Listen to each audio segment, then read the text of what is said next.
कमरे में अजीब सी शांति थी। फर्श पर पंखे से लटकती हुई समर की देह अब बेजान हो चुकी थी। नीचे एक पलटा हुआ स्टूल और बिखरे हुए कुछ कागजात थे, जिन पर कर्ज के नोटिस और असफलताओं की कहानियां दर्ज थीं। समर वहीं कोने में खड़ा अपनी ही देह को देख रहा था। उसे कोई दर्द नहीं हो रहा था, न सिर का वह पुराना माइग्रेन था, न छाती पर बैठा वह भारी अवसाद का पत्थर जिसने पिछले 6 महीनों से उसकी सांसें रोक रखी थीं। उसने राहत की एक गहरी सांस लेनी चाहिए, पर उसे अचानक एहसास हुआ कि उसके पास अब फेफड़े नहीं थे। वह सिर्फ एक चेतना था, एक विचार। तो सब खत्म हो गया, समर ने खुद से कहा। उसे लगा था कि इस कदम को उठाते ही वह उस असहनीय मानसिक पीड़ा से मुक्त हो जाएगा जिसे वह जी रहा था। लेकिन तभी कमरे का दरवाजा टूटकर खुला। उसकी बूढ़ी माँ और छोटा भाई भीतर भागे। माँ की वह चीख, वह ऐसी चीख थी जिसने समर के पूरे अस्तित्व को झकझोर कर रख दिया। भाई बदहवास होकर उसके पैरों से लिपट गया और समर को नीचे उतारने की कोशिश करने लगा। समर चिल्लाया, माँ, मैं यहाँ हूँ, देखो, मुझे कुछ नहीं हुआ, मैं ठीक हूँ, रो मत माँ। उसने माँ के कंधे पर हाथ रखना चाहा, पर उसका हाथ माँ के आर पार निकल गया। वह हवा को टटोल रहा था। उसकी आवाज उस कमरे की दीवारों से टकरा कर भी किसी के कानों तक नहीं पहुंच रही थी। माँ फर्श पर बैठकर छाती पीट पीट कर रो रही थी। समर ने देखा कि माँ का दुख उस दुख से 1000 गुना बड़ा था जिससे भागने के लिए उसने यह आत्मघाती कदम उठाया था। अचानक समर को एक भयानक सच का एहसास हुआ। वह मुक्त नहीं हुआ था, पीड़ा खत्म नहीं हुई थी, उसने बस अपनी पीड़ा को अपने परिवार के हिस्से में ट्रांसफर कर दिया था। और सबसे बड़ी बात, वह अब भी वहीं था, उसी कमरे में, उसी दुख के बीच, बस अब उसके पास रोने के लिए आंखें और गले लगाने के लिए हाथ नहीं थे। दिन बीते, हफ्ते बीते और महीने भी गुजर गए।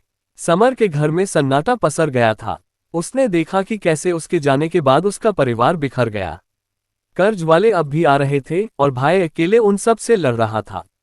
समर हर पल उनके साथ रहता, उनके आंसू देखता, उनकी बेबसी देखता और हर पल पछतावे की एक ऐसी आग में जलता जिसके पास कोई ईंधन नहीं था। वह इस लोक को छोड़कर आगे नहीं बढ़ पा रहा था। जब भी वह ऊपर आकाश की तरफ देखता, उसे एक धुंधली सी अदृश्य दीवार महसूस होती। वह जितना आगे बढ़ने की कोशिश करता, एक भारी खिंचाव उसे वापस उसी घर, उसी कमरे में खींच लाता। एक शाम, जब घर के सब लोग सो चुके थे, समर आंगन में लगे नीम के पेड़ के नीचे बैठा था। उसका अस्तित्व एक मटमैले प्रकाश जैसा था। तड़प रहे हो ना, एक शांत, गहरी और गूंजती हुई आवाज आई। समर चौंक गया। उसने मुड़कर देखा। पेड़ की ओट से एक आकृति उभरकर सामने आई। वह कोई डरावनी परछाई नहीं थी, बल्कि एक बेहद सौम्य, प्रकाशमान वृद्ध व्यक्ति थे। उनके चेहरे पर असीम करुणा थी। आप कौन हैं? क्या आप यमदूत हैं? क्या आप मुझे लेने आए हैं? समर ने घबराते हुए पूछा। वृद्ध मुस्कुराए, मुझे तुम आनंद कह सकते हो। मैं कोई यमदूत नहीं हूँ समर। मैं भी कभी तुम्हारी ही तरह इस धरती पर इंसानी चोला पहनकर आया था। और तुम्हारी ही तरह एक कमजोर पल में मैंने भी अपनी जीवन लीला खुद समाप्त कर ली थी। आज से करीब 100 साल पहले। समर की आंखें या उसकी चेतना फैल गईं। 100 साल पहले? तो आप अब तक यहीं हैं। आप आगे क्यों नहीं बढ़े? क्या आत्महत्या करने वालों को नरक में डाल दिया जाता है? क्या कड़ाही में तला जाता है? आनंद हल्के से हंसे, नहीं समर, नरक कोई जगह नहीं है जहां आग सुलग रही हो। नरक यही है जहां तुम इस वक्त हो। तीव्र पछतावा, असीम इच्छाएं, अपनों का दुख देखने की लाचारी और कुछ न कर पाने की बेबसी, यही असली नरक है। समर आनंद के पास बैठ गया। उसे महीनों बाद कोई ऐसा मिला था जो उसे सुन सकता था, समझ सकता था। आनंद जी, मुझे समझाए। शास्त्रों में लिखा है कि आत्मा अमर है, तो फिर मुझे ये बंधन क्यों महसूस हो रहा है? मैं आगे क्यों नहीं जा पा रहा? समर ने अपनी जिज्ञासा और डर को सामने रखा। आनंद ने आसमान में चमकते तारों की तरफ देखा और कहना शुरू किया, ब्रह्मांड का एक अचूक गणित है समर, जिसे हम कर्म और आयु का चक्र कहते हैं। हर आत्मा जब पृथ्वी पर जन्म लेती है तो वह एक निश्चित ब्लूप्रिंट लेकर आती है। तुम्हें इस जन्म में मान लो 80 वर्ष जीने थे। इन 80 वर्षों में तुम्हें कुछ सुख भोगने थे, कुछ कठिन परिस्थितियों से गुजर कर अपने धैर्य को निखारना था, कुछ पुराने कर्मों का हिसाब चुकता करना था। वे रुके और समर की तरफ देखा। जीवन एक पाठशाला की तरह है। तुम्हें एक परीक्षा का प्रश्न पत्र दिया गया था। प्रश्न कठिन थे, कर्ज, विफलता, अकेलापन। तुमने घबराकर परीक्षा समाप्त होने से पहले ही उत्तर पुस्तिका फाड़ दी और क्लासरूम से बाहर भाग गए।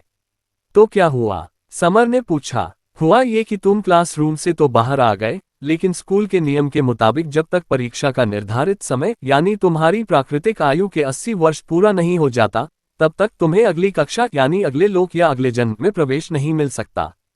तुम्हारी प्राकृतिक आयु के अभी 40 साल बाकी थे समर, इसलिए अगले 40 सालों तक तुम इसी त्रिशंकु लोक में रहोगे। न तुम पूरी तरह मृत हो, न तुम जीवित हो, तुम एक अधूरी ऊर्जा हो। समर के रोंगटे खड़े हो गए, इसका मतलब मुझे अगले 40 साल तक इसी तरह भटकना होगा, अपने परिवार को तड़पते देखना होगा। हाँ, आनंद ने दुखद स्वर में कहा, क्योंकि शरीर तो नष्ट हो गया, लेकिन जो मन अवसाद से भरा था, जो इच्छाएं अधूरी थीं, वे सब तुम्हारे सूक्ष्म शरीर एस्ट्रल बॉडी के साथ चिपक कर रह गईं। स्थूल शरीर के बिना उन इच्छाओं को पूरा करना असंभव है। अगर तुम्हें भूख लगेगी तो तुम खा नहीं पाओगे, अगर तुम्हें अपनों को गले लगाना होगा तो तुम छू नहीं पाओगे। यही वह सच है जो आत्महत्या करने वाले कदम उठाने से पहले नहीं जानते। उन्हें लगता है कि वे कष्टों से भाग रहे हैं, जबकि वे खुद को एक ऐसे कष्ट में डाल देते हैं जो 1000 गुना ज्यादा तीव्र होता है। समर घुटनों के बल बैठ गया। उसकी आत्मा जैसे रो रही थी। मुझसे बहुत बड़ी भूल हो गई आनंद जी। मुझे लगा था कि मेरे जाने के बाद सब ठीक हो जाएगा, मेरे इंश्योरेंस के पैसों से परिवार का कर्ज उतर जाएगा, लेकिन मैं गलत था। मेरे भाई ने वह पैसे लेने से मना कर दिया। वह कहता है कि उसे भाई चाहिए, पैसा नहीं। आनंद ने समर के सिर पर हाथ रखने का प्रयास किया। एक ठंडी सुखद तरंग समर के भीतर दौड़ गई। समर, आत्मा कभी मरती नहीं, ये सच है, लेकिन आत्मा को शुद्ध होने के लिए अनुभवों की भट्टी से गुजरना पड़ता है। जिन दुखों से डर कर तुमने जान दी, वे दुख असल में तुम्हारे पिछले कर्मों के हिसाब थे, जिन्हें काटकर तुम्हें हल्का होना था।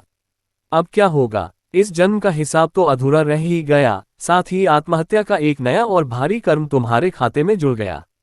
जब तुम्हारा ये भटकने का समय पूरा होगा और तुम्हें अगला जन्म मिलेगा, तो तुम्हें वहीं से शुरुआत करनी होगी जहां से तुम भागे थे। उन्हीं कठिनाइयों के साथ, बल्कि शायद उससे भी कठिन परिस्थितियों के साथ। क्या इससे बचने का कोई रास्ता नहीं है? क्या ईश्वर इतने क्रूर हैं कि वे मुझे कभी माफ नहीं करेंगे? समर ने तड़पते हुए पूछा। ईश्वर क्रूर नहीं है समर, ईश्वर तो परम करुणा है। वे सजा नहीं देते, ये तो प्रकृति का नियम है। जैसे यदि तुम आग में हाथ डालोगे तो हाथ जलेगा ही, इसमें आग का तुमसे कोई बैर नहीं है। वैसे ही प्रकृति के नियमों को तोड़ने का परिणाम आत्मा को भुगतना ही पड़ता है, आनंद ने समझाया। तो क्या मैं अगले 40 साल सिर्फ इस पछतावे में गुजार दूं? क्या मैं अपने परिवार के लिए कुछ नहीं कर सकता? समर की आवाज में अब स्वार्थ नहीं, बल्कि अपनों के लिए तड़प थी। आनंद के चेहरे पर एक चमक आई। यहीं पर एक गुप्त मार्ग खुलता है समर। यद्यपि तुम सीधे तौर पर भौतिक संसार में हस्तक्षेप नहीं कर सकते, लेकिन तुम अपनी चेतना की शक्ति का उपयोग कर सकते हो। भटकने वाली आत्माएं दो तरह की होती हैं। एक वे जो क्रोध और वासना में घिर कर नकारात्मक नेगेटिव हो जाती हैं और भूतों का रूप ले लेती हैं।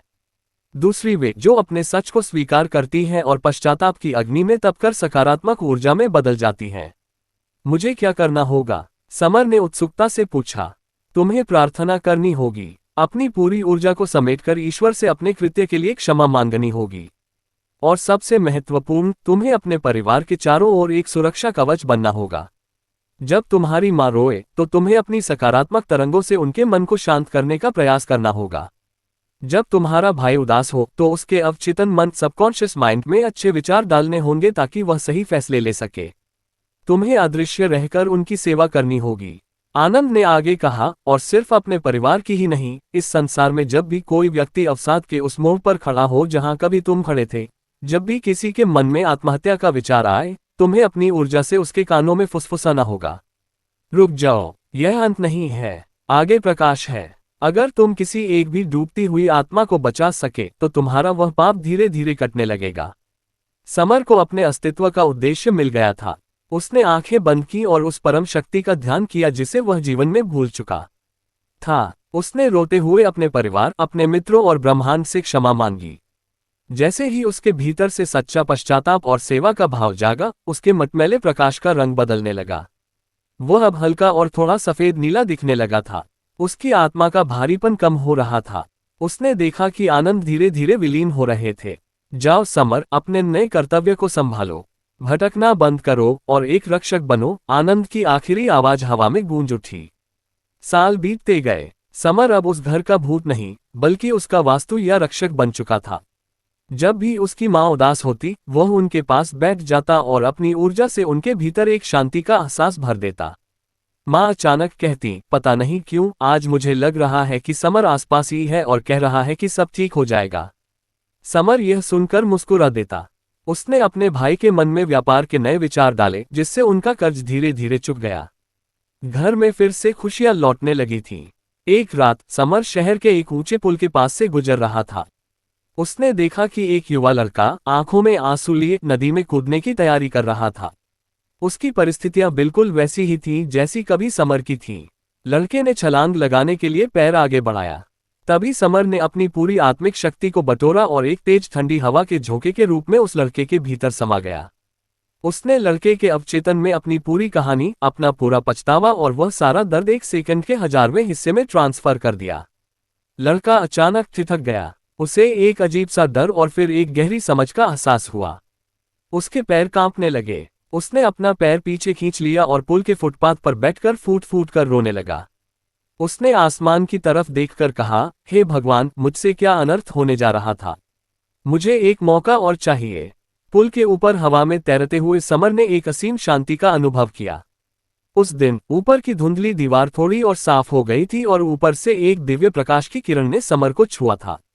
समर समझ गया था कि मुक्ति का रास्ता जीवन से भागने में नहीं, बल्कि जीवन के हर सुख दुख को पूरी निडरता से जीने और उसका सामना करने में है।